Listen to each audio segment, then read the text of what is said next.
Assalamualaikum warahmatullahi wabarakatuh.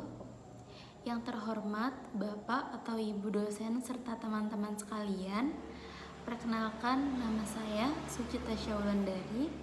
Saya dari program studi Sistem Informasi. Baiklah, pada kesempatan ini saya ingin menyampaikan materi tentang gagasan virus corona COVID-19. Nah, COVID-19 itu apa sih? COVID-19 adalah keluarga besar virus yang menyebabkan penyakit pada manusia dan hewan. Pada manusia biasanya menyebabkan penyakit infeksi saluran pernafasan, mulai flu biasa hingga penyakit yang serius seperti Middle East Respiratory Syndrome atau dikatakan dengan MERS. Dan sindrom pernafasan akut berat atau Severe Acute Respiratory Syndrome bisa disebut dengan SARS.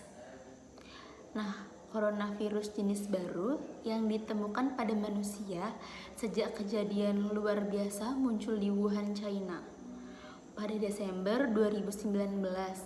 Kemudian diberi nama Severe Acute Respiratory Syndrome Coronavirus 2 atau SARS-CoV-2 dan menyebabkan penyakit coronavirus disease 2019 atau disebut dengan COVID-19. Nah, penyebab COVID-19 itu yaitu infeksi virus corona atau COVID-19 disebabkan oleh coronavirus, yaitu kelompok virus yang menginfeksi sistem pernafasan. Pada sebagian besar kasus, coronavirus hanya menyebabkan infeksi pernafasan ringan sampai sedang, seperti flu.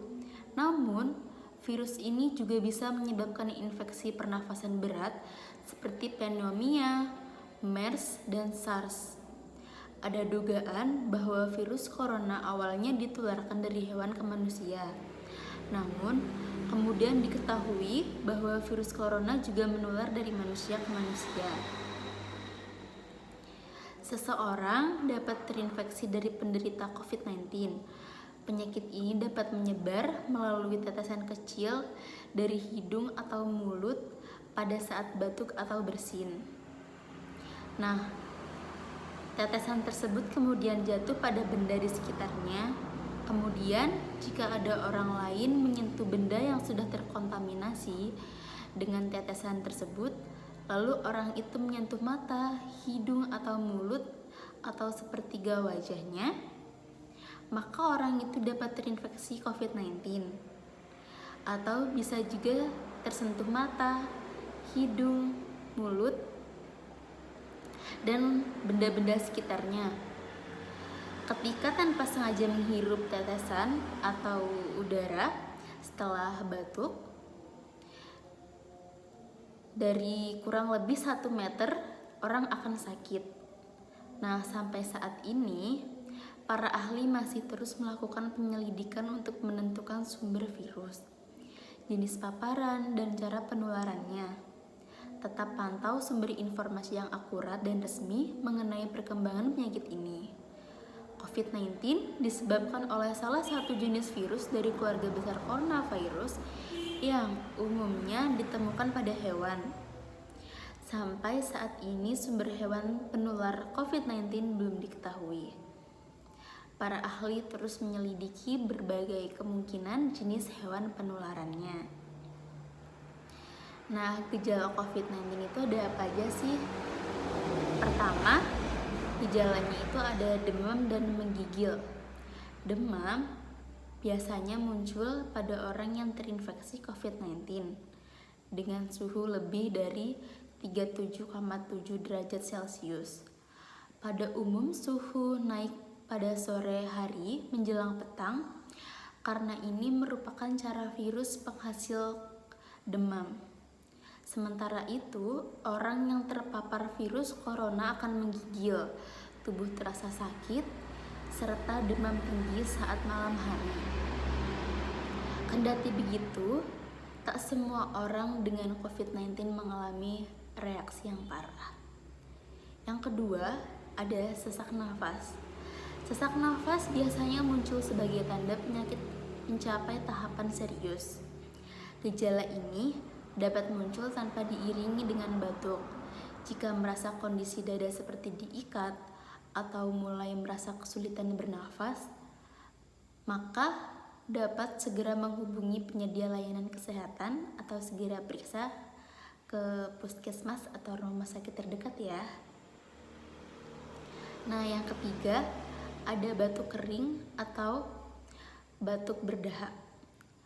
Nah, pada seseorang yang terpapar corona akan sangat mengganggu, terasa seolah seperti dari sesuatu yang jauh di dalam dada. Batuk yang terjadi merupakan batuk kering yang tidak mengeluarkan lendir atau dahak dari saluran pernafasan.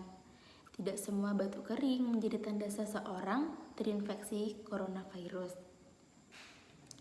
Yang keempat, kehilangan bau atau rasa. Anosmia atau kehilangan kemampuan indera pembau dan pengecap juga menjadi tanda seseorang terpapar COVID-19. Hilangnya bau dan rasa mengakibatkan pasien kurang nafsu makan. Yang kelima, mulut kering dan sariawan. Sebuah laporan dari National Institute of Health menunjukkan setengah dari pasien virus corona menderita gejala mulut kering atau serostomia. Gejala terjadi akibat kelenjar ludah di mulut tak menghasilkan cukup air liur yang bisa menjaga mulut tetap basah, lecet, dan sariawan. Yang keenam, ada gangguan pendengaran. Gejala ini paling banyak dilaporkan pada orang yang terinfeksi corona varian Delta. Seperti disebutkan, varian yang pertama kali teridentifikasi di India ini sangat menular, meski gejalanya mirip virus asal.